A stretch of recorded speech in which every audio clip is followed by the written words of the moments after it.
They say hunting and fishing can be dated back more than 2 million years. Throughout the years, the historic angler and hunter has steadily evolved into the avid hunter and angler that we know and love today. Welcome to the Outdoor Defiance podcast. As you listen, you will hear comical stories, companies talking about their products, researchers talking about their research, and overall ways to help you become a better outdoorsman. Welcome to today's episode. What up, guys? Welcome back to Outdoor Defiance Podcast. This will be episode 44 with Scent Thief. You guys don't want to miss this episode. This is something you guys want to add for your next year's arsenal for hunting, and I think it'll make a difference.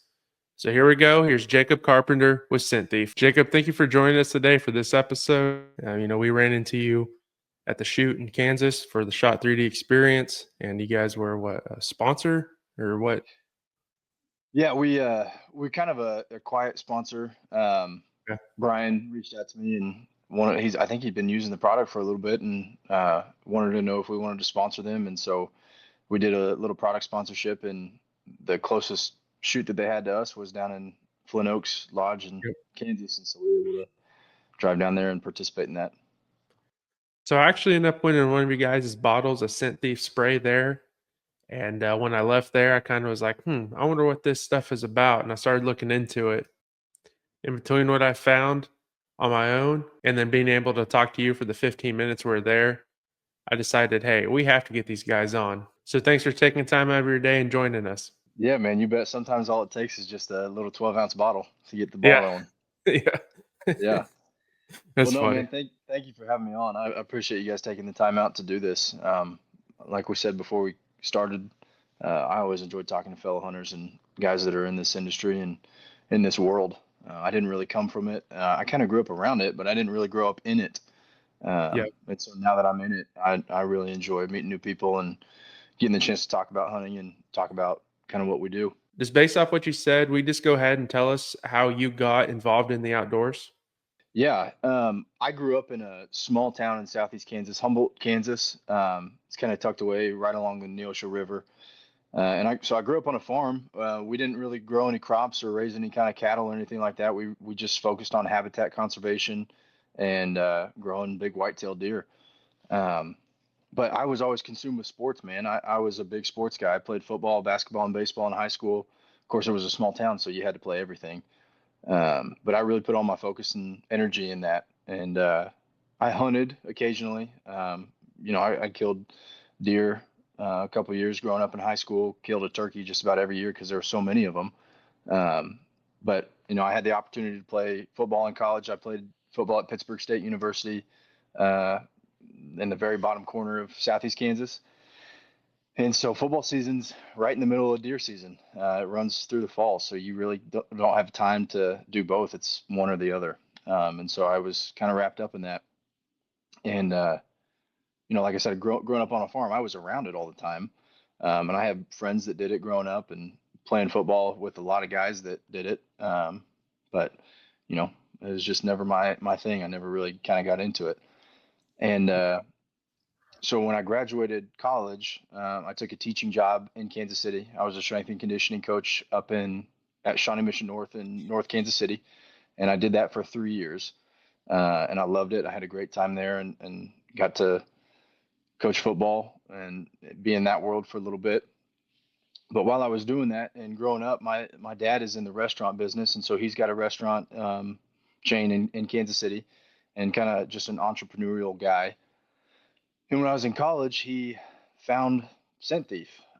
He was on an elk hunt out in New Mexico, and he'd never killed an elk before. Even when I was growing up, he would go on elk hunts and never came back successful. And so he was on this elk hunt in New Mexico, and he tried everything. I might have been playing sports as I was growing up, but he was always hunting. That was kind of how he was. And so we tried everything, every scent elimination, every scent cover product, every different type of camo, different type of bow. If it was something new to try, he was trying it out. And so on this elk hunt, they had him sitting over a watering hole in a tree stand, and the thermals were horrible. They were at his back, settling down into the watering hole. But before he went out, the guide happened to have this white bottle of Scent Thief with the old logo of the thief with the garbage bag over his back. And he smelled it for the first time, and he had the same reaction that probably everybody does when they smell Scent Thief for the first time. He was like, "There's no way, no chance I'm using this stuff. It smells like diesel fuel." And the guide insisted that he tried it, and so he went and sat in his tree stand at this watering hole, and sure enough, doused down with Scent Thief, and he had 40 elk bed down in front of him on bad thermals, and he couldn't believe what was happening. And he didn't shoot anything. He just sat there and enjoyed it and watched all this elk interact in front of him. And he came back to camp and told him what happened and was kind of in disbelief a little bit. Went back to the same spot the next night, did the same thing. He had a doe and her fawn bed down at the base of his tree where he was sitting at, and then ended up killing his first elk that same hunt on that same night. And so when he came back, he told his wife, my mom, "I don't know what this stuff is, but we need to find out and we need to get involved in it because this is incredible. I've never seen anything like this in my life." And come to find out, the inventor of it and the guy that owned it and was running it was just an hour down the road from us. And so reached out to him and got to talking with him a little bit. And we ended up buying the company from him. And so he's still involved. His name's Russell Epperson. He's still heavily involved. He's actually kind of like an uncle to me now. And so that was 6 years ago now.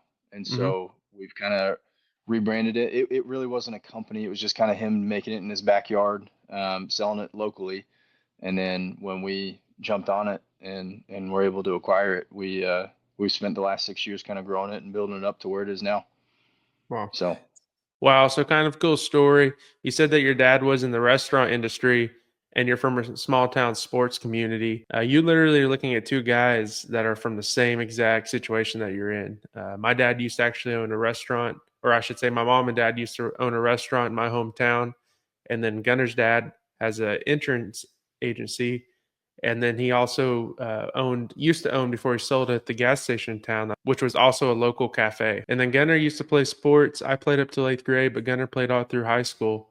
So, I mean, you're literally talking to two guys that come from the exact same background as you said. yeah, that's cool. It's interesting how all roads are pretty similar when you end up in something like this. So how many people did you graduate with? In my graduating class, there were 42 kids. So I graduated with 42. So I actually graduated around 55, 56 kids. I don't remember. How many people did you graduate with, Gunner? Like 38, 39. We had a bigger class. We were like 42, 43, and we had kids that left. So, Oh, man, I feel right at home talking. Yeah, I know. You said my dad had a restaurant, and I was like, man, that's crazy. Cool thing about it, at the restaurant we had, all the deer that we harvested and got mounted, we put up there. So that's kind of like a conversation piece when people came in, like, hey, where'd you guys get that? And it just made a conversation piece for my dad and I and my brother to be able to tell our story and actually get to relate to people. Another thing that you said is that your family has that farm and it wasn't for ranching or anything. It was just for deer management. And you're looking at two guys again that have land and do the same thing that people think we're crazy for. It's funny that you say that because I actually have also never talked to anybody that owns farmland that doesn't farm it. That uses it just for wildlife habitat. So in 4th grade, I got a funny story to tell you real quick. My summer consisted of planting. They just look like twigs. They were about that long, but they're actually trees. They're oak trees. And I spent the whole summer planting. I think it was like 500 on the first order, another 300. I don't remember, but I spent my whole summer planting these deals. And we get back to school, everyone's like, wow, I did this all summer. And I was like, I planted twigs all summer. So it's pretty funny to go back and people are like, wow, that sounds boring. And I'm like, it really wasn't. We planted persimmons. My dad and Russell, they love the smell of persimmon. I can't. Maybe I might like it in the wild, but with Scent Thief, we've kind of been playing around with adding different smells to it, and persimmon is one that we've been adding to it. And it doesn't smell bad. It's just doesn't smell great to me. Have you ever tasted one? Persimmons? No, man, I haven't. I'm probably giving myself away here, but I don't know if I would know what a persimmon was if I walked up on it in the wild, and I don't know if I would be able to pick one out. I think we only know because we're deer. Yeah, they love it. Here, Yeah. anyway, in our area, they love it. Yeah, they love it too. I don't think our habitat is too much different than where you guys are at. Mhm. It's all pretty similar. Okay. So yeah, but yeah, those deer, they hammer those persimmons. I know that they hammer those persimmons and acorns too when they can. So tell us what position you played in football at college. Man, I was a middle linebacker. Middle linebacker. Okay. Yeah, so I went in as a linebacker. Was fortunate enough to be a special teams guy my freshman and sophomore year, and then I ended up breaking my leg my junior year. Pretty bad. I broke my femur my junior year and decided to try to come back and play again. I just wasn't the same kind of player. Yeah. So I was just special teams my senior year too, but wouldn't trade it for the world, man. It was a great experience. I met some of the best guys in the world there and some of my best friends on the whole world. And it ended up being a good experience. My funny enough, the head coach that I played for at Pitt State, he actually just won the offensive coordinator of the year in the SEC this past Oh year. wow. So yeah, That's awesome. he after coaching at Pitt, he took a job at New Mexico State, and then now he's the offensive coordinator at Vanderbilt. Oh, wow. And just won the offensive coordinator of the year there. So that's pretty cool. Yeah, they were pretty fun to watch. They were fun. That quarterback was something else to watch, man. He's coming back too. Are you kidding me? Yeah, he's coming back. They passed a rule to where JUCO years don't count towards your Division I years. You're kidding me. No, so he's coming back. So Dude, Vanderbilt's going to this be is like his beast. this is like his Yeah. 10th. He's gonna be 40 years old. You guys talking about the OSU quarterback? Just kidding. Pavia. Yeah. Yeah, Diego Pavia. Yeah. He's Who fun was to watch, the- man. Who was the OSU quarterback this year, Gunner? Oh, it's going to be Haas Haney probably. No, I meant last year. My bad. Alan Bowman. Yeah, that's right, Alan Bowman. Man, I'm sure glad he didn't go to JUCO because then he'd have like 15 or 18 years at OSU. Was it Andy Dalton that played at OSU when he was like in his mid 30s? He was a That quarterback was there. Brandon Whedon. Brandon Whedon. I don't know why I thought Yeah. Andy Dalton. Brandon. Yeah, They're both That's redheads. why. That's probably why. that's Yeah. yeah, that's why. So when you said you were hunting, were you rifle hunting? Did you get into archery hunting at all? Man, I like guns. I think they're fun and cool, but for hunting, I'm an archery guy. I love shooting a bow. I think it's a little therapeutic. It's something that I can do in my Yeah. backyard. If I'm on my computer all day answering emails and I need a break, I can go shoot 5 arrows and come back inside. Yeah. You can't really do that with a rifle. So bow is kind of what I like to hunt with. Mhm. I like the challenge and I like being able to be close to nature and the animals that you're hunting. That's not to say that I won't rifle hunt. I think Yeah. there's a good time and place for rifle hunting. But I just prefer archery. I like it. I like being able to tune your bow and mess with it in the shop and build your own arrows and kind of weigh it out and be a little OCD with what you're putting on your bow and the Yeah. weight of your arrows and all that fun stuff. So I love it. And that's actually kind of how I got involved in this industry.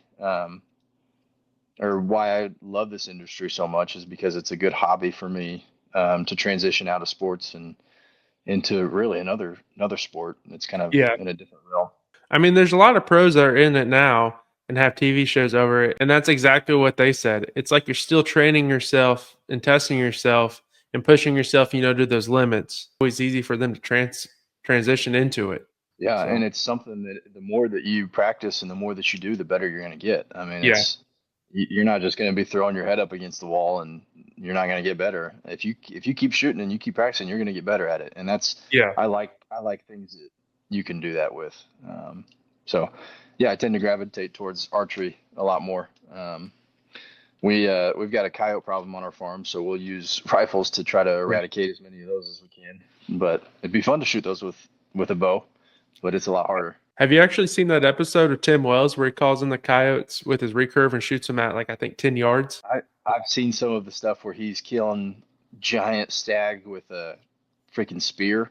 Yeah. And yeah, that's pretty cool. I ran into him a couple of ATAs ago and got a chance to talk to him and his daughter Sydney for a little bit.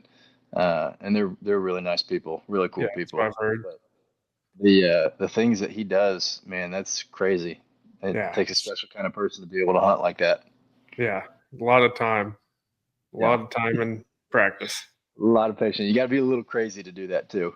So let's kind of roll back on Scent Thief. We're going to get off topic here if we don't. So you said your dad tracked down Scent Thief and found out where it was. How long did it take for you guys to actually purchase it once you tracked it down? Man, I don't, to be honest with you, I don't really know the details of that. I don't think it took very long. I know that when he came back and did some research about it, they just wanted to kind of be a silent partner, and invest in it and watch it take off. And, obviously that didn't happen. We ended up, being a lot more involved and a lot more hands-on with it, which ended up probably being a good thing. Maybe not for my dad, but for me, because it gave me a job and it gave me a pathway to be involved in this industry. But that whole acquirement went down while I was still playing football in college. And so I knew that, he'd been successful in all of his business ventures that he's done in the past. And so I knew that he would be successful doing this. Right. And so I kind of took that opportunity to go and do my own thing. And right when I graduated was when COVID hit. And so everybody was kind of stuck inside, not knowing what was going on. And I was fortunate enough to find that teaching job. And at the time, I felt because had this opportunity during this crazy time during COVID, that I should probably take it and pursue it for a little bit. And so that's what I ended up doing. And like I said, I had a great experience.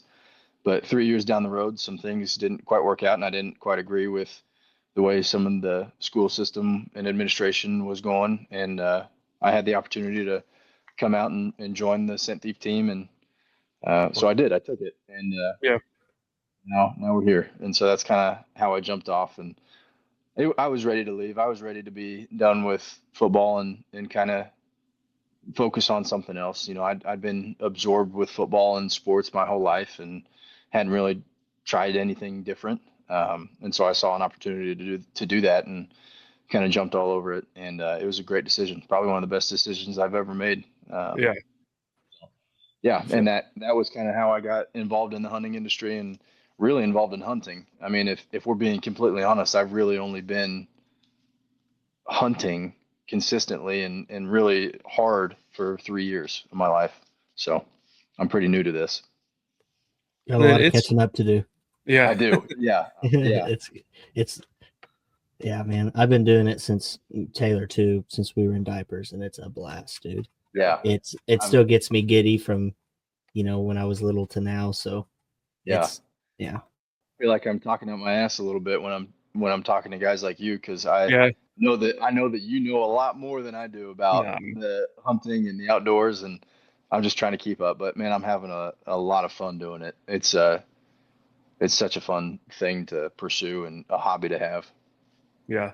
So I actually quit sports to hunt, and my parents divorced during the time, and they're like, "Hey, you have to buy your own vehicle." And I was like, "Oh no, I can't play sports and do this." So that's kind of where I found my huge passion in hunting. In the small town drama, you hear 10 different reasons why your parents divorced. So I used hunting to get away, get up in a tree stand. It's just my way to get away. And I think it was at that point that I actually really found my passion and true love for outdoors and hunting. So. Yeah. Well, and now, man, you have the opportunity, and it seems like you're doing it pretty well, of meshing your hobby and love of hunting with a job. Yeah. And being able to pursue a career in that, which is awesome. Yeah. Yeah, and Gunnar and I have both been blessed for opportunities to be able to let our jobs and be able to make money to do this and kind of work around what we're doing. So it's definitely been a huge blessing on that end too. So I'm going to link the video with you and Russell talking about how it got started. But if you would, for the podcast, kind of go over the short story of how Russell came up with the idea of Scent Thief. So Russell is one of my favorite people on earth.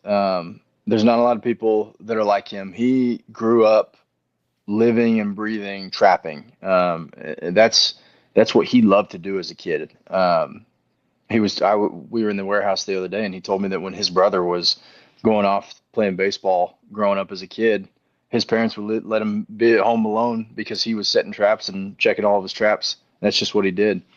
And so growing up, he was always trying to find the best way to catch as many coyotes as he possibly could, because that's how he made his money.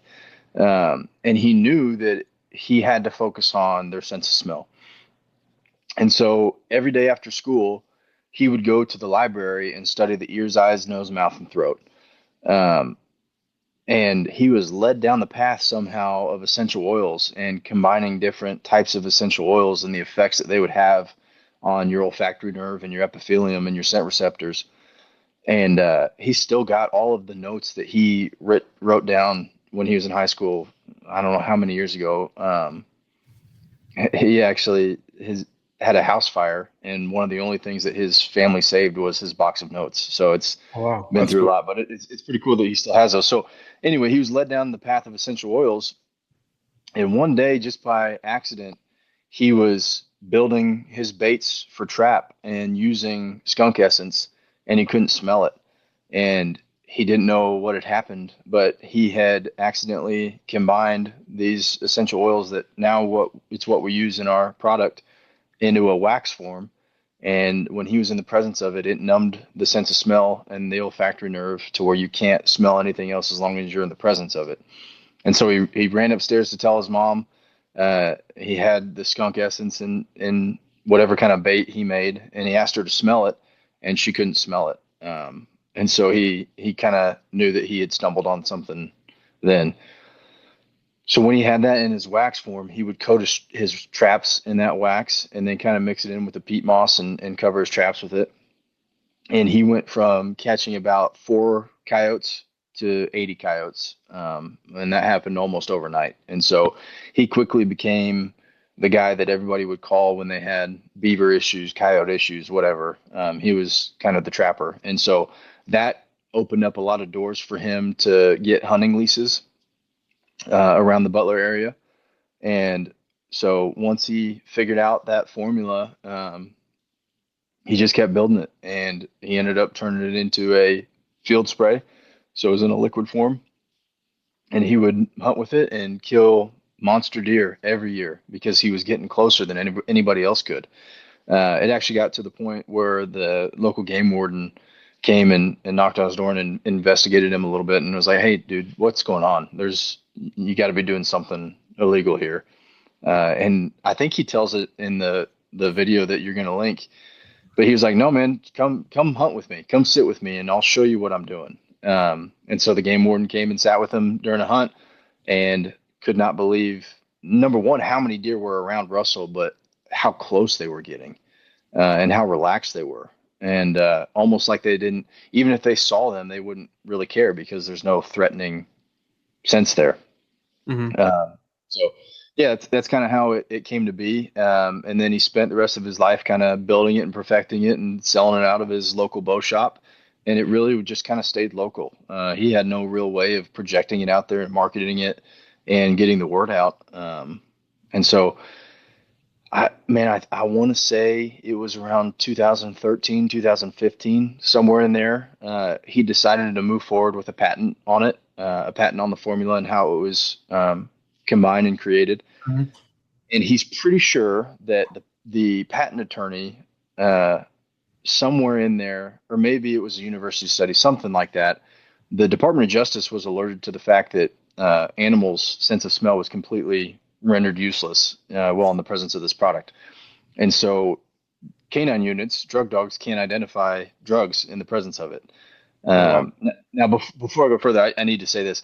When that was the case, up until the end of this whole Department of Justice deal, Synthief didn't have a smell associated with it. So it was just blank. So when those essential oils were fused together and Synthief was in its base formula, you wouldn't know that you were not smelling anything. You just wouldn't be able to smell anything, if that makes any kind of sense. Yeah. There was no like, oh, I'm smelling Synthief, kind of with what you do now.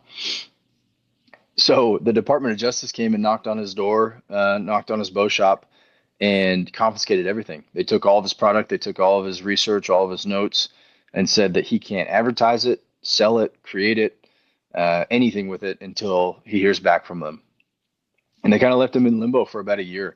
He didn't know what was going on. And finally, they got back with him and told him that because of the effect that it has on animals and the sense of smell being completely neutralized when they're in the presence of it, he cannot make it and sell it in the form that it's in, meaning he has to put some sort of identifiable smell with the product. That probably ended up being one of the best things that had ever happened to Scent Thief, because in the aftermath of that, Russell was able to partner with the University of Sydney, Australia, and they pointed him in the direction of an essential oil that their zookeepers used at the Sydney Zoo to calm wildlife before the zookeepers would go into the enclosures. Oh wow. Not that it would completely calm the animal to Yeah. where they weren't doing anything, but it helped. And so he was able to get his hands on that essential oil and add it into his formula, and it had no effect on what it did to the olfactory nerve and the numbing of those scent receptors in your nose.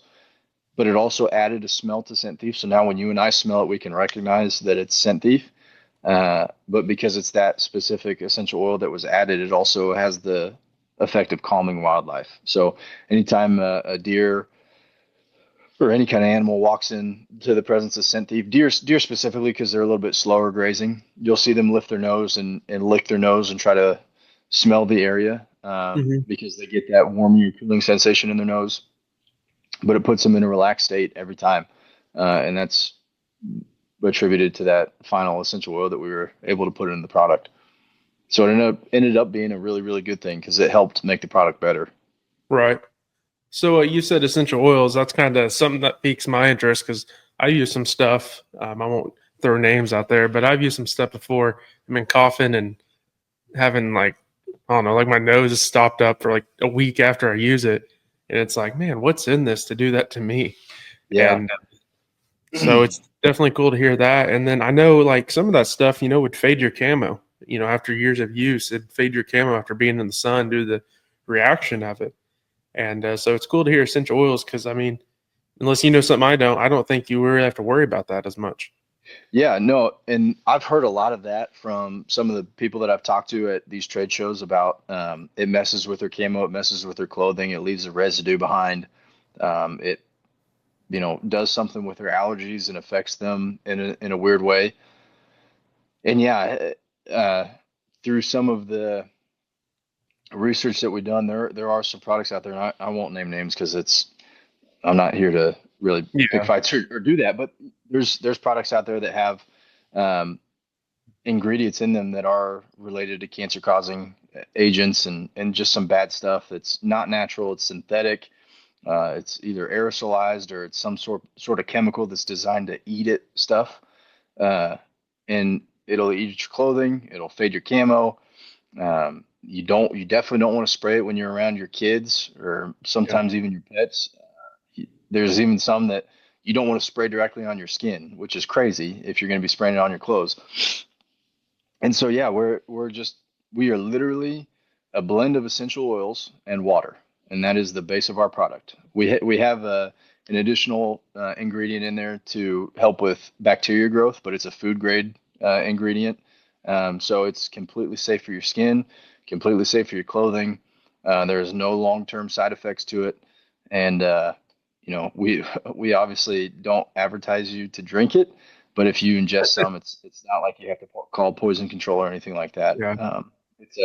It is a uniquely safe product to use. And that's something that I am really appreciative of because it'd be hard for me to push something that I knew was dangerous or potentially harmful to people, especially if you're using it in the capacity that you are. I mean, if you're using it for odor remediation or odor control, you're spraying it on your clothes, sure, but your clothes aren't what produces your odor. It's you, it's your skin, it's your oils in your body and your sweat and your movement.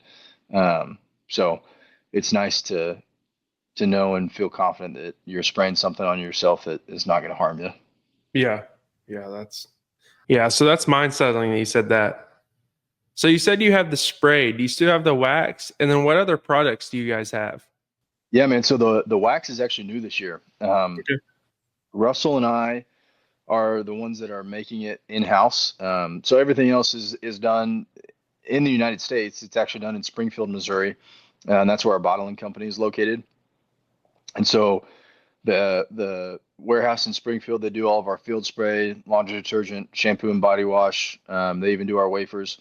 But the wax stick this year is new, along with a wipe that we can talk about here in a little bit. But the wax stick is something that Russell and I felt pretty strongly about introducing this year.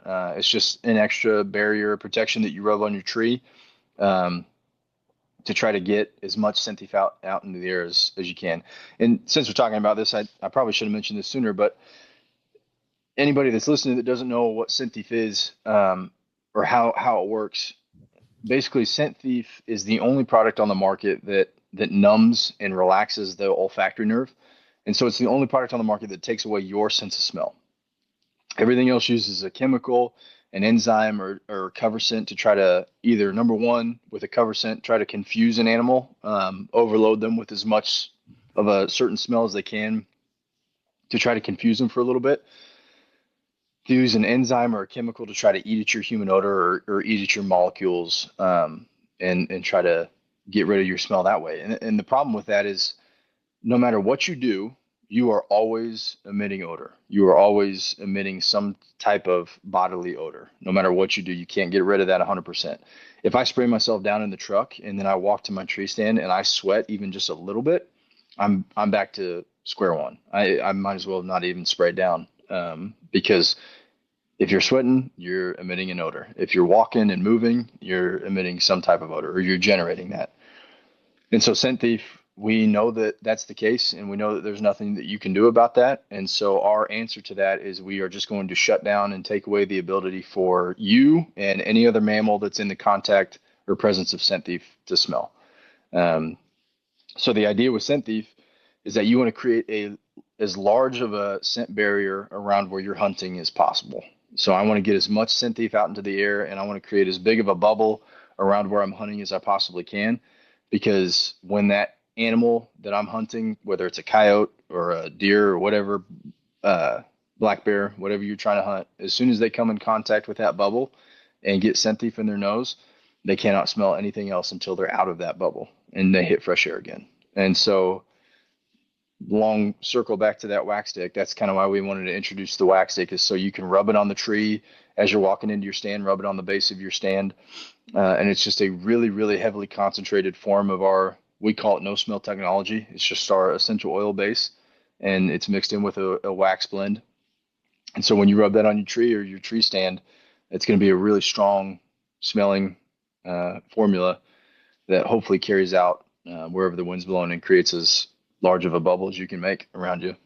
Yeah, so something important you guys went over in that video is how to use it. So you kind of touch base on how you use it and what the ideal way to use it is. Yeah, that's probably, man, that's the number one thing that we have to talk to people about. That's probably the number one goal of our marketing strategy is, I'm going to say, education. I know my dad and I just talked today about how we don't like to be educated or, somebody to tell us how to do something. But a big part of our product is education and how to use it, because it is so different than anything else that's ever been introduced to the market before. So when you're using it, up until this year, when we've introduced the wax stick, the two things that I will not go into the woods without is a field spray bottle and the wafer. And what I do is when I prep, I'll put my hunting camo in a tote and I'll throw a couple wafers in there, and those oils really embed into the clothing fiber as they sit in there with that wafer. And so when you pull the clothes out, even if they've been sitting in there for 6 to 8 months, they smell like scent thief, and it's actually really effective that way. But as I'm walking into the stand, when I get out of my truck, I'll go ahead and spray myself down. Just give me a good covering head to toe. And as I'm walking in, every 15 to 20 yards, I'll kind of just, turn it to the stream setting and spray the surrounding area a little bit, just kind of get it on the foliage as I'm walking in. And then when I get to my tree stand, I'll kind of spray the surrounding area pretty good, and I'll hang a wafer at the base of my tree stand. And then when I climb up and sit in, if I have an extra wafer, I'll hang it above my head too. If not, that's fine. I'm good. And then the key and the most important thing is every 60 to 90 minutes that you're just kind of respraying and putting that scent thief out in the air. And the reapplication part of it, man, that's one thing that's tough, because even me, and this is what I mean, this is kind of our product, and I'm selling it and working on this. The reapplication part kind of sucks. I mean, that's something that I'm not, when I first heard about it, I wasn't too excited about. I was kind of like, man, I'm taking all this crap into the woods and I have to sit and I'm trying to focus on killing a deer. And now I have to think about something else. I got to respray this product. But the reason that you have to do that is because it's essential oil and water based.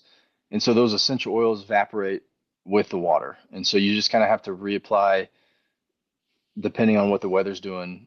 Because when it's evaporated and it's gone, there's nothing left. Scent thief is gone. So you're just trying to keep scent thief in the area and make sure that it's there and it's present when the animals get there.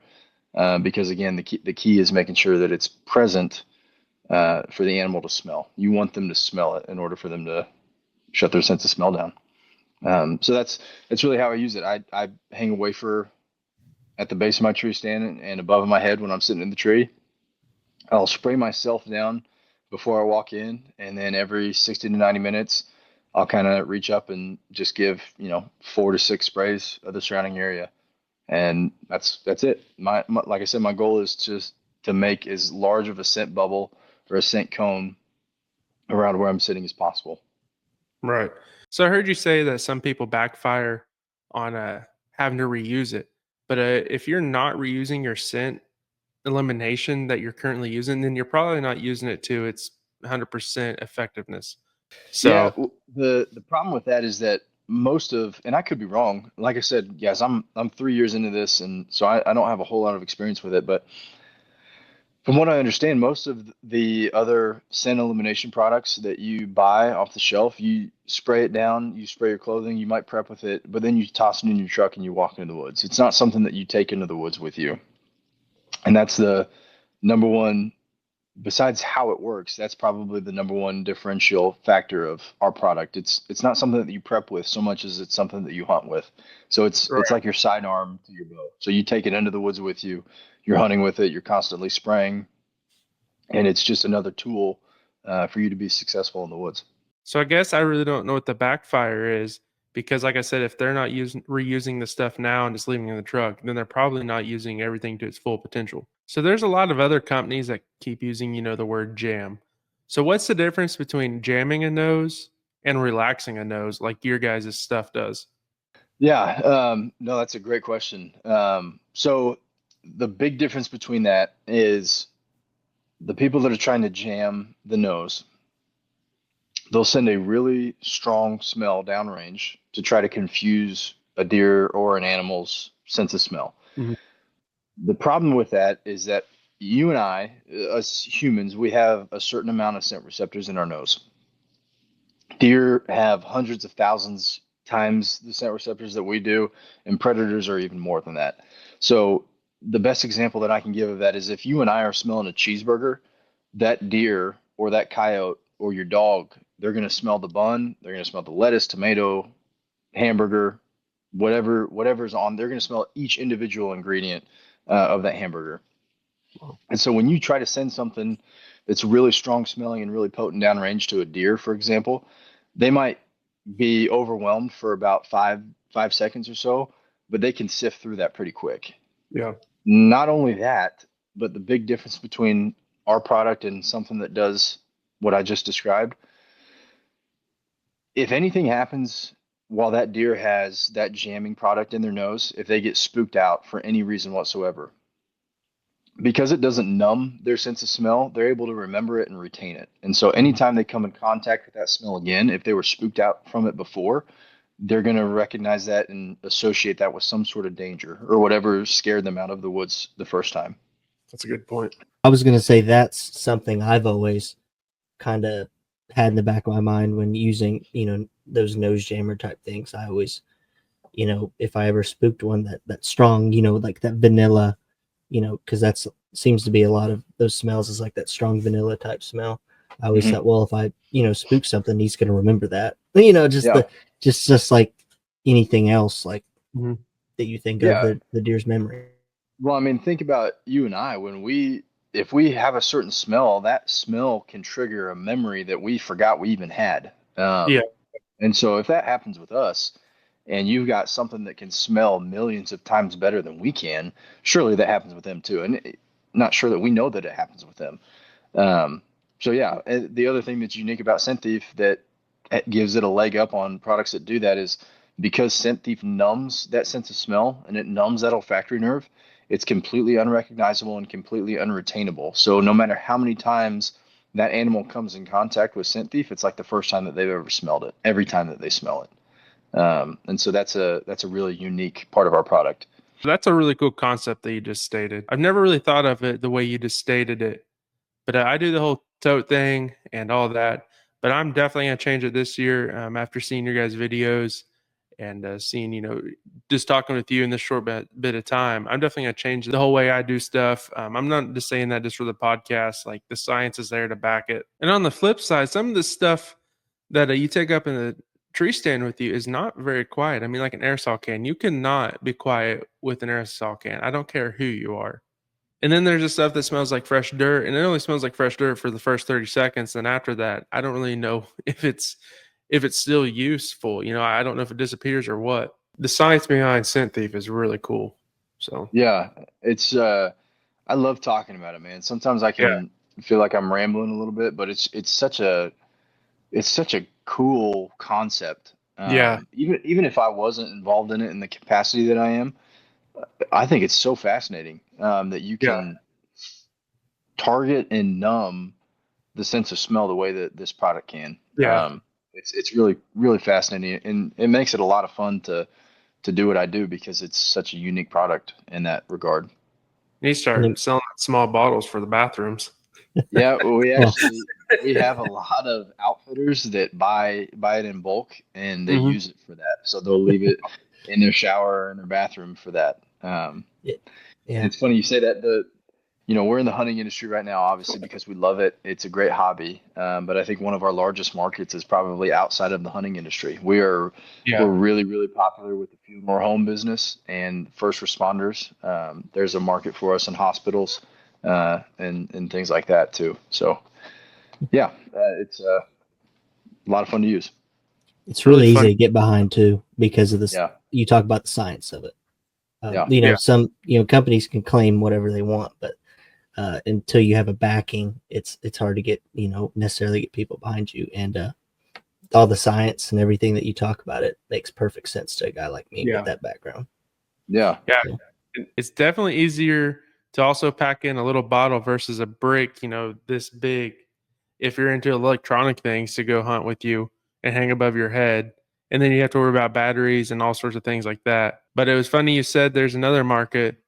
So I actually was watching your videos, and my wife was working next to me on her computer, and she does wound care.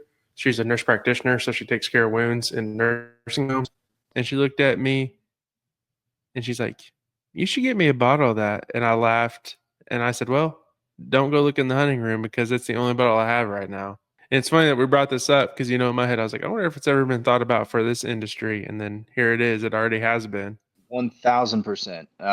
Right now, it's all been local. So we use it with our local funeral homes and our local first responders.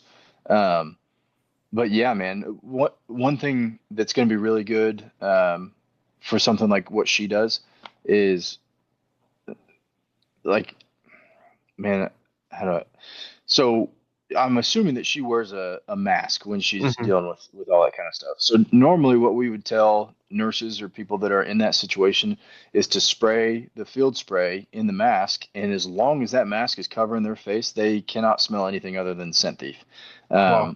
But you don't want to get that mask wet or anything like that. So with this new wax stick, if she rubs that on the inside of her mask and uses that to cover her face, Mhm. yeah, Scent Thief will be the only thing that she can smell. It might actually be a little strong for her, but if she likes that smell and she doesn't want to be around anything that bad, yeah, that's a great Oh, she's application. around it that bad. I guarantee it. Yeah, yeah, I will. Nine I'd flesh. love to when we get done with this. I'll send you some of those wax sticks. They're available for purchase on our website for anybody that's listening. But yeah, I'll get you some, and I'd love for her to try that. Okay. Yeah, absolutely. Save No, people a lot. she was asking me, and I was like, I never thought of that. That's real neat. Yeah, it's actually wild to think about all the uses that you guys can use this for. Here I am, a big hunter, but hey, if you guys are wives at home listening, might buy her, one of those little wax tubes and try to use it. Like Jacob just mentioned, Yeah, it can be a little overwhelming. We got to focus on one thing at a time, so we're focusing on the Yeah, hunting side of it right now. But I yeah, get it. I'm really excited about the possibility of that there. It's something that we've gotten really, really good feedback from the people that Uh-huh. have used it. Uh, but like I said, we just got to focus on one thing at a time. So we're focused on the hunting side of it right now. But if you're somebody out there that needs a solution to being in a bad smelling area or dealing with some bad smelling stuff, I think we've got the answer to that. Yeah, and it does smell good. I remember when I got it, I opened it and smelled it, and I was like, I don't know what this is. And that's really when it piqued my interest on this whole deal. And because when, like I said, when you open it, you don't know what it smells like. So then I started digging in. And I was like, holy cow, there's whole science behind this. And then it definitely has a unique smell for sure. Yeah, Um, well, it is kind of it's a unique smell for sure. yeah. One funny story about that is so that we're on our I think since we became involved in the company, we're on like our third iteration of our label or something like that. The product has never changed. We've never changed the formula of the product. We just have updated the labeling.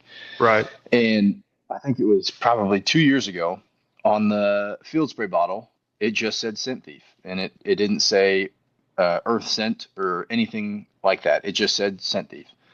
And when people smelled it, we had so many people that were sending us messages and coming up to us at the trade shows that said, "Hey, I know this works. I've used it in the woods and I've seen the results, but why does it smell like diesel fuel? Or why does it smell like kerosene or bubble gum or something crazy?" And there's a little kind of cool story behind that, but basically what we did was we just put earth scent on the bottle, and we have never had anybody come up to us and say that it smells like anything other than earth, just because of what it says on the bottle. Yeah. And the reasoning for that is I'll try to make this short, but basically humans, we have a certain amount of smells that we're able to retain in our lifetime. And so once you hit a certain age, if you smell something quote unquote new, you're just going to associate it with a previous smell that you've smelled in the past, that your brain is just trying to associate it with something similar. Um, so at these trade shows, and before I get to that, in our patent actually states that we've created a whole new element of smell. So scent thief is a completely unique and new smell that's never been created before. So at these trade shows, one of the tests that we give people is we put something really, really stinky in a bag, have them smell it. They're disgusted by it. We spray scent thief over the top of it, and they can bury their nose in the bag, and they can't smell anything other than scent thief. And so what we do is we say, "Hey, what does this smell like to you? What does scent thief smell like to you?" And dude, if we had 12 people lined up in a row, they would all say something different. Yeah. That's hilarious. When somebody here, but if you us three are in the room and we never smelled scent thief before, Taylor, if you said it smells like pine, then me and Gunnar are going to be like, yeah, it smells like pine. I think it smells like pine. But if you would say bubble gum, us we'd probably be like, yeah, I think it smells like bubble gum. I can kind of get that. Wow. Um, so if we tell people that it smells like earth scent, which is the final product that we put in it, everybody thinks it smells like earth. That's What's the crazy. craziest thing someone's come up with? They said it Yeah. smelled like. Um, Bubblegum was a stretch for me. I've never been able to get bubblegum. To me, I get Vicks Vapor Rub every time. Yeah. I think I it was about to smells say, like I got Vicks some Vapor mint. Rub. I got Yeah, mint when I first smelt it. yeah. Yep. The ones that'll give you the craziest answers are kids that are under 10. Little kids will say the most ridiculous things, Yeah. and I don't understand where they get it from. But Russell has a good explanation for that. Um, he says that kids haven't retained all their memories of smell yet, and so their brain just goes wild when they smell something new, and they're trying to Yeah. figure out what it is, and so they'll just give you a wild answer, but it's really what they think it smells like. So it's That's cool. It's fun to mess with people when you're at the trade shows and tell them that it smells like something that you know it doesn't smell like, and they yeah. think that it smells like that. Like, oh yeah, me too. Yeah. So I actually just got back from New York a couple weeks ago, and man, there'd be a huge market up there just to sell to airplanes there to go across the town and spray it because that town stinks. Yeah, man. Yeah, I'm kind of entertaining the marijuana industry a little bit because there's a lot Hmm. of towns that are close to the the growing facilities that complain about the smell of it. All of Oklahoma. We got to figure out a way to get it out into the air. But yeah, I hear you there. There's a lot of areas that we could use it in.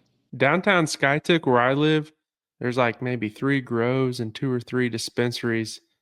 And we're talking about a small town here. And so you can drive down there early mornings, and also late nights, and it just hits you. That'd be perfect because there's a lot of people that are online Facebook complaining about the smell, which I get. Which I do get it. We're looking at something right now where you can kind of pump it through a water fountain. So like those garden fountains that you see where it's like a rock that's shooting like water up the middle of it or whatever, like a bird bath type deal. We're looking at a way that we can do that and then set those on the outside of the growing facilities. And so you won't be able to smell, in theory, you wouldn't be able to smell anything until you actually enter the building and are out of the presence of scent thief. So, yeah. So there's a coffee shop here that actually backs up to one of these grows. And if you go in there when you leave, you're smelling pretty potent. And I just don't think it's fair to some of these people that go in there as professionals, which I'm not saying that the whole cannabis deal is unprofessional, but it's just still taboo, honestly, in Oklahoma. But if they go in there and get a coffee and go to their work, and they're probably going to get a drug test smelling like that. Even if they pass a drug test, they're still going to get questioned. well, you wouldn't want to show up to work smelling like beer. And the same thing. No, I mean, not that no. either one of them are bad, but you just don't want to have that in a work setting, Yeah, that's what. Yeah, my saying is none of them are bad. It's just the people using them that make them bad. Yeah. Well, everything is okay in moderation. You just, everything can be sinful if you take too much advantage of it. Yeah. So, what other new products are you guys coming out with for this year? Two that I'm really, really excited about is number one, the wax stick. We've kind of put a lot of energy into the wax stick and focusing on that for social media. I think that's going to be really big, and I'm really excited about it. But one of the ones that is going to be just as big, I think, is our new field wipe. And we're kind of doing a little bit of a soft launch with this, but we've got 2 different iterations of the field wipe. So we're kind of getting into the fishing market a little bit, and we're starting that with our new fishing wipe. We're calling it the wild wipe. And man, I don't know why it does this, and I don't know why this happens, but it seems like we find a new application for scent thief almost daily, if not weekly. And we were testing out these new field wipes, and by complete accident. So on our farm, we have a diesel mechanic that comes and helps us out fairly regularly. And his hands, I don't know if I've ever seen, he's a white guy, and I don't know if I've ever seen his hands white. I mean, they are always caked in oil and diesel. And we had an unlabeled bottle of our wipe, and he walked over and grabbed it and started cleaning his hands off of it. And as he was wiping his hands off, he was talking to us. So he wasn't really paying attention to it. And he looked down, and his hands were completely clean. And he had just used 2 of our wipes to do that. And it completely took all the oil and grease and diesel fuel off of his hands. And we kind of sat there for a little bit and looked at each other. And we were like, holy crap, man, how are we going to have to, we're going to have to come up with a different way to use this and market it. Yeah. And I don't know why it did that and why it cleans so well. I think it probably has something to do with the essential oils that we use. But when that happened, we decided to go and try to break into the fishing market, because we know that fishermen, some of the worst smelling stuff that they have to deal with is when they're either cleaning out their cooler or gutting a fish and getting rid of some of those fish guts. So we're going to have a hunting field wipe, and then we're going to have a fishing wipe. And the fishing wipe, we are going to add a lemon smell to it. So it's going to be the normal scent thief formula, but it's going to smell like citrus. And it's really, really good for taking off fish gut, cleaning out fish coolers, live wells, anything like that, cleaning off your boat deck, anything like that. So we're excited to launch that. We're kind of doing a soft launch with that. We're really going to announce it officially. I know I'm announcing it right now, but we're going to kind of officially market it a little bit in July, and then kind of see where that goes. We're making it a limited batch this year. So when they sell out this year, they're out. So we'll sell them on our website, and any local bow shops that pick it up, we'll have it on our dealer locator on our website. And then the other iteration of the wipe is just going to be a hunting wipe. But a lot of people that have wipes in this industry, they kind of market them as body wipes. And, you know, I don't know how else you really market it, but our field wipe, we're kind of talking about it and trying to use it as like an after hunt wipe. So it's something that obviously, yeah, you can wipe your body down, you can wipe your face down. If you're going to carry our wipe into the woods with you and you're sitting in the wood and it's a hot day, it's going to be great for wiping sweat off and cleaning yourself off when you're in your tree stand. But where it's really going to shine is after you kill your animal and you're skinning it and you're trying to gut it out and you've got blood all over your hands or blood all over your equipment. It's really going to be really good for cleaning that stuff off. So blood removal, dirt removal. I keep a bottle in my truck and wipe down my dashboard all the time. And it's got the benefit of leaving that no smell technology behind. So my car smells great. And it also is really good for cleaning stuff off. But we're going to have it in this cylinder bottle. So it's not going to be in that soft pack. So it's not going to make any noise if you do decide to take it into the woods with you. But this is something that's great for putting in my cup holder in my truck, leaving it in my warehouse, leaving it in my garage. So I have it in my shop, anything like that. So the two new ones that we're really excited about are the wax stick and the wipes. Man, those wipes will come in handy. So I have kind of two different sets, kind of some to take off the scent and then some that are kind of gritty. So if you do get a deer or your hands get dirty, you can use that and it kind of has that grit on there to kind of clean the grossness off. So those wipes are definitely going to be two birds with one stone type of situation there. Yeah, so, with all the stuff that you're carrying in and you're trying to be as quiet as you can, we don't want to make it any harder on hunters. We want to make it as easy as we can for them. So we decided not to go with that soft pack. But yeah, man, like I said, what our route that we're kind of pushing people towards is the cleanliness of it. But dude, I promise you, I'm going to take them into the stands with me, and I'm going to use it to wipe my face down and my hands off, and do all sorts of stuff with it. It's just awesome to see a product that has the science there to back it. A lot of these people say that there is a science there to back it, but after you use it for a year or two, you kind of understand it's just a quick buy, and maybe you'll try the next product. But the fact that you guys have the science there to back it, that's awesome to see. So definitely kudos to you guys. Yeah, so, the thing about that stuff, man, is that people can say whatever they want. They can make up all kinds of stuff that they want, and they're really just hoping that you buy it one time and try it out. Mm-hmm. But most of the time when that happens, you try it out and you realize that it doesn't work, and you just wasted your money on something that basically lied to you. Yeah. And we don't want to do that. We want something that is going to really help people and that you're going to come back and buy it again. And, sometimes it might sell like we're selling the snake oil, and I understand that. I understand how it can sound like that, but the way that you're really going to understand how this works and see the results for yourself is if you give it a shot. And if you're on the fence about that, and you that's the key to it, is using it right. And if you're on the fence about that, we've got some of the biggest names in the industry that are backing us and using our product and talking about it and helping us out, helping get the word out. So there's a lot of credibility behind it. He sold me. Yeah, he sold me. And it's a pallet. Yeah, good. That's my job. That's what I was trying to I was already looking on there for the hunter pack. Yeah, getting the hunter pack. That's a yeah.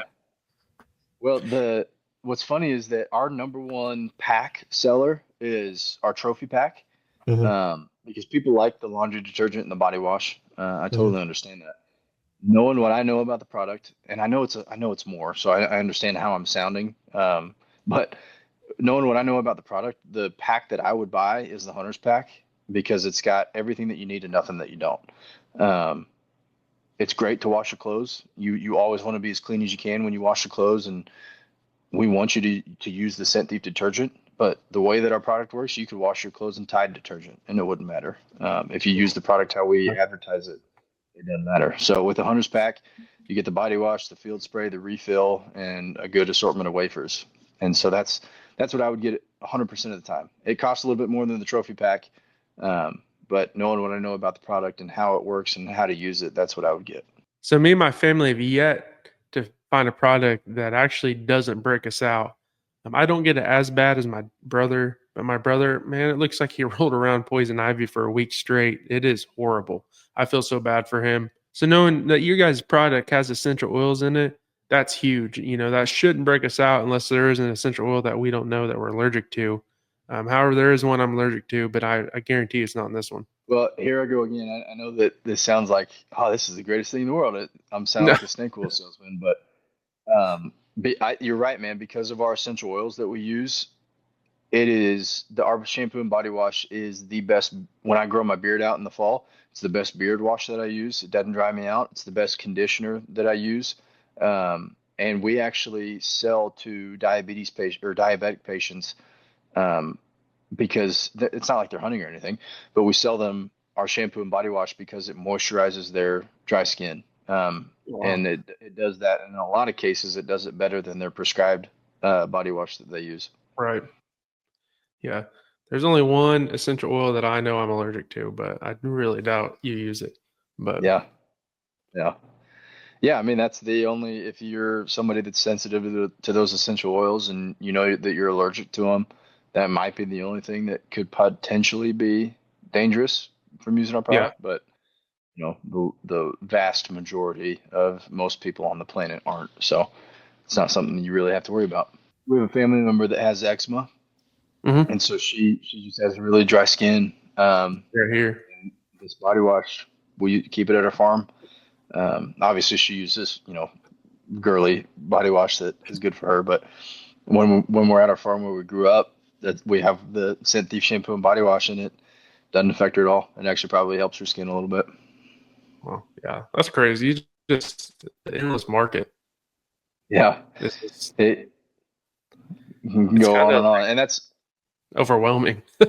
Yeah, it is. It's almost like you're drinking out of a fire hose the first time that you dive in and go down the rabbit hole. But yeah, I'm thankful that there is a rabbit hole to go down. There's a lot to get lost in and a lot to dive into, and so I'm thankful for that. Another crazy thing I caught on is that you said is American made. So we do several other companies come on here and talk about their products, and one thing we keep finding out with the interviews and the podcast is that everyone that's been on has been American made. So that's awesome to hear that you guys are American made. None of this has happened just knowing beforehand. We get on here and that's something they mention. But definitely kudos to you guys again for being American made. That's something that we 100% back. So thank you for that as well. Dude, I tell you what, man, that is, out of everything that we've talked about, probably the thing that I'm most proud about is that it's made in the United States. And not only is it made in the United States, it's made by, like, I make it. I mean, me and Russell make the base oil, and we send it down to Springfield. They bottle it up, and then it's shipped out.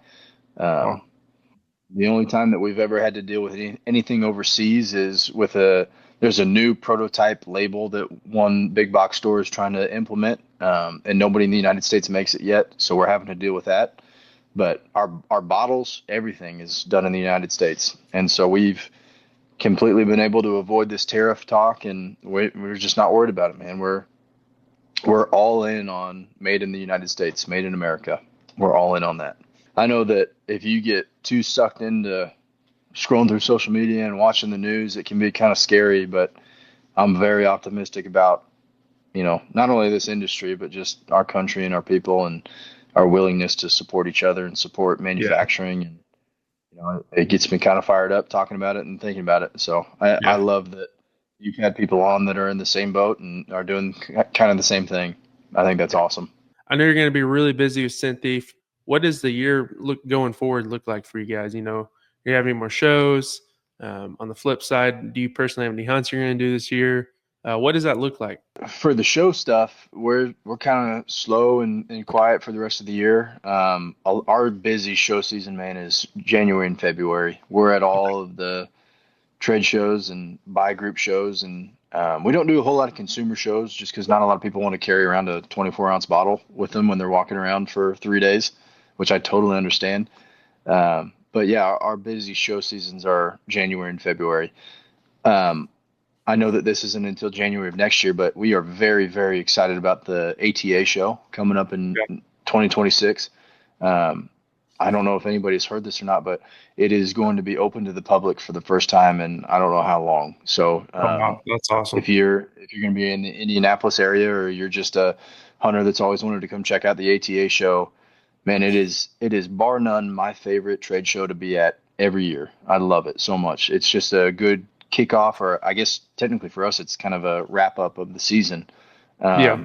But it's good to see all of the companies there and kind of get an insight on what's going to be coming down the pipe for the following year. And I'm really excited for them to open it up to the public this coming year. So if you're going to be around there, we'd love to have you stop in and catch up a little bit. I think that'd be a lot of fun. But yeah, for the rest of this year, we're done, man. We're kind of chilling and focusing on our advertisements and getting everything rolling and ready to go, and making sure that we've got enough inventory for people to buy hopefully more than what we're expecting. So that's kind of what we're doing the rest of this year. But as far as hunts go, man, I haven't drawn. I really need to start putting in for tags all across the country. Yeah. I feel maybe this is just me, but I would really, really like to kill an elk and a mule deer before I break out and start hunting a bunch of other things.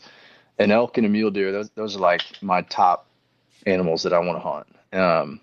And I really need to start putting in for tags, because I know that those are getting harder and harder to get. You're either going to have to pay a lot of money, a lot more money than anybody wants to pay, or you're going to have to put in and wait 10, 12 years to draw a tag that's worthwhile. So no, man, I don't have any hunts drawn. I'm focused on whitetail hunting and some coyote remediation, or coyote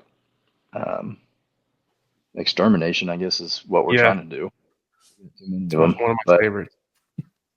Yeah, somebody told me in Kansas, I hope this is true. I really hope this is true, but they're talking about opening up and extending the thermal season quite a bit, by quite a few months actually.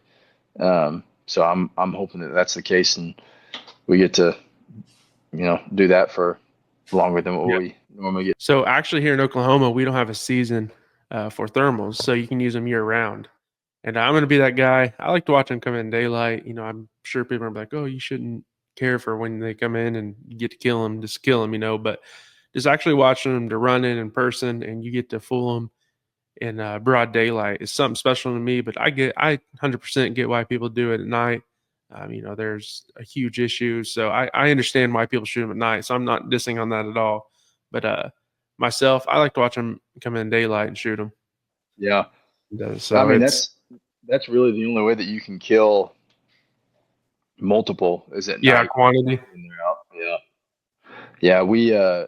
Russell's son is a big thermal guy. And last time that they were up, they called in 27 coyotes on the same field, and they only were able to kill 7 of them. And he said, 7's a great number. I'm glad that they were able to get that many, but calling in 23 or 27, that's crazy. Yeah, that's insane. Well, so yeah, that's kind of our plans for the rest of the year. We're just focusing on making the best products that we can, getting it in stock, and supporting our customers and supporting our fan base. So Gunner and I will actually be in your neck of the woods hunting this deer season. Really? Yeah. Yep. For whitetail? Yep. Nice. So you guys drew a tag? Yep. So this is actually our second year to get drawn back to back. And that's awesome. That doesn't happen very often. No. That's great. What unit? Man, like I said earlier, let's talk about the units after this. So many people just like to kind of trail other groups around to see where they're hunting. So we love that everyone gets a hunt, but it's just a lot of people are trailing the coats of everyone.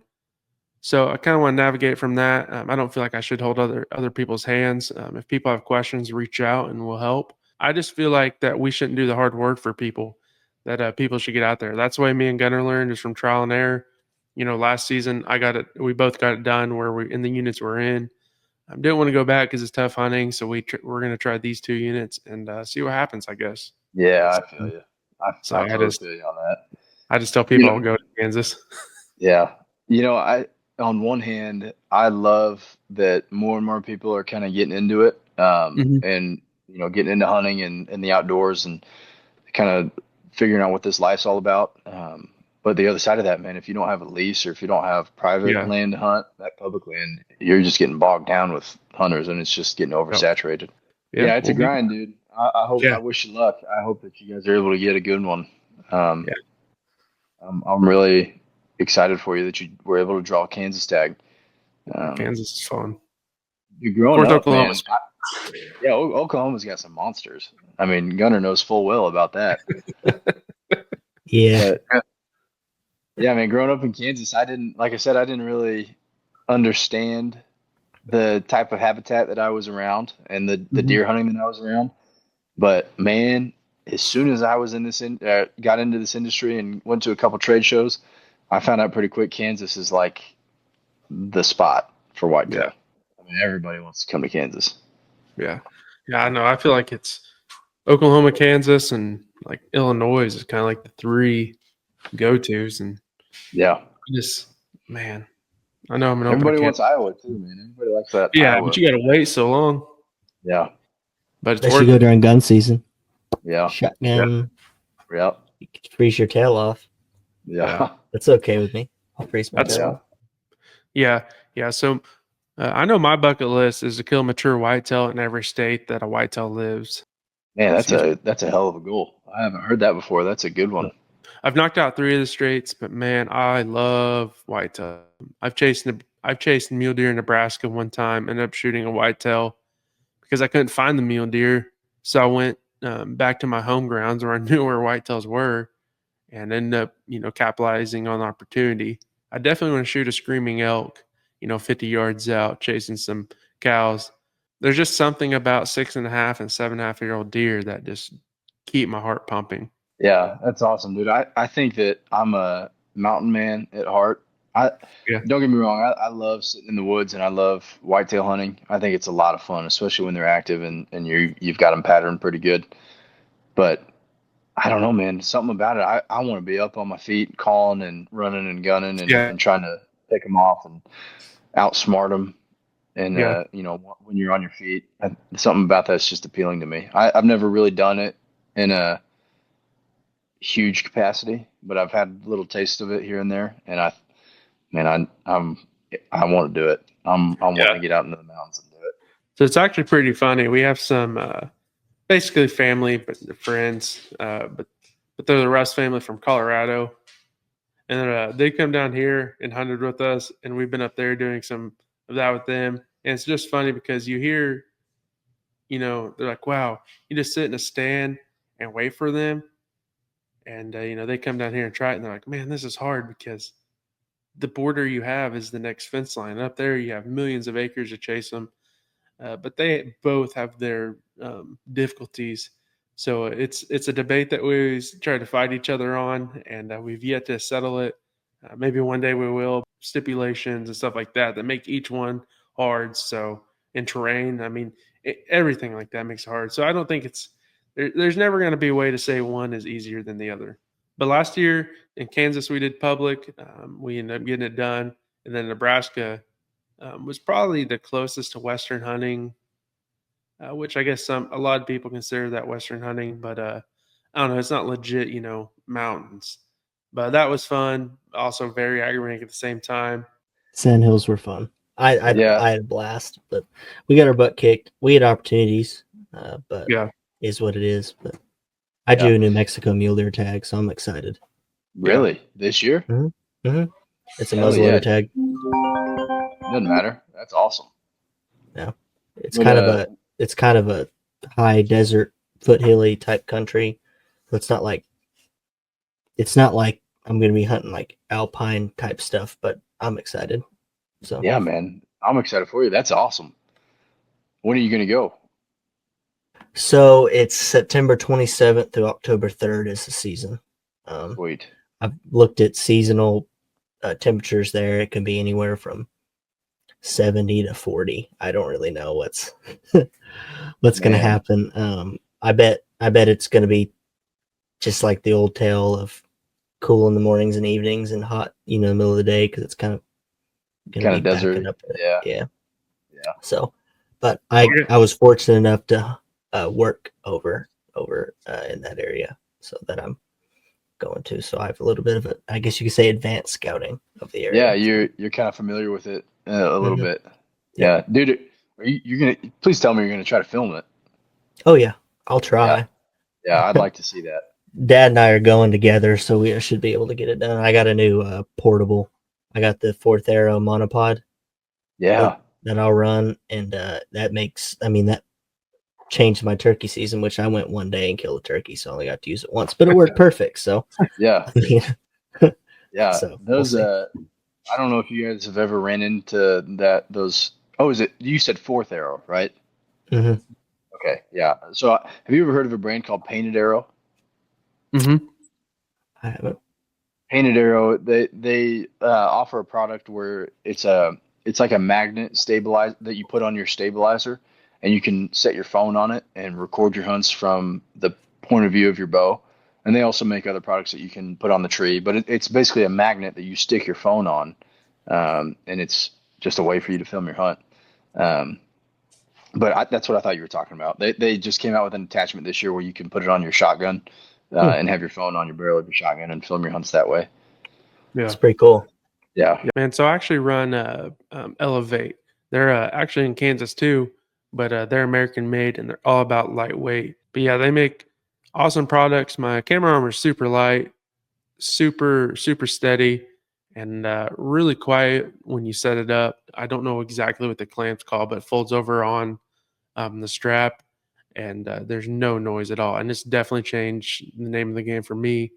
When you're up there with a ratchet, you're making a lot of noise, and this just 100% takes that out. Yeah, I've tried to self film a couple of my hunts, and it hadn't gone too well because the biggest pain in the ass is figuring out how to put your camera up and get the Yeah. camera situated. So yeah, I need to check that out because I need to get one of those and make my life a lot easier. Yeah, we've definitely ran through the hoops of self-filming and finding out what works and what doesn't. And we're continuously finding stuff out. And it's funny because people ask, "How do you do it?" And like the self-filming side, and it's like, well, it's an art. You're never good at it because it's someone's always doing something better, so you got to keep up with times. But yeah, I know self-filming is fun. It's one of my it's one of the funnest things I think I do when it comes to hunting. It really tests me, but I love it. That's what Yeah. I always tell people. It's like you almost got to kill him twice.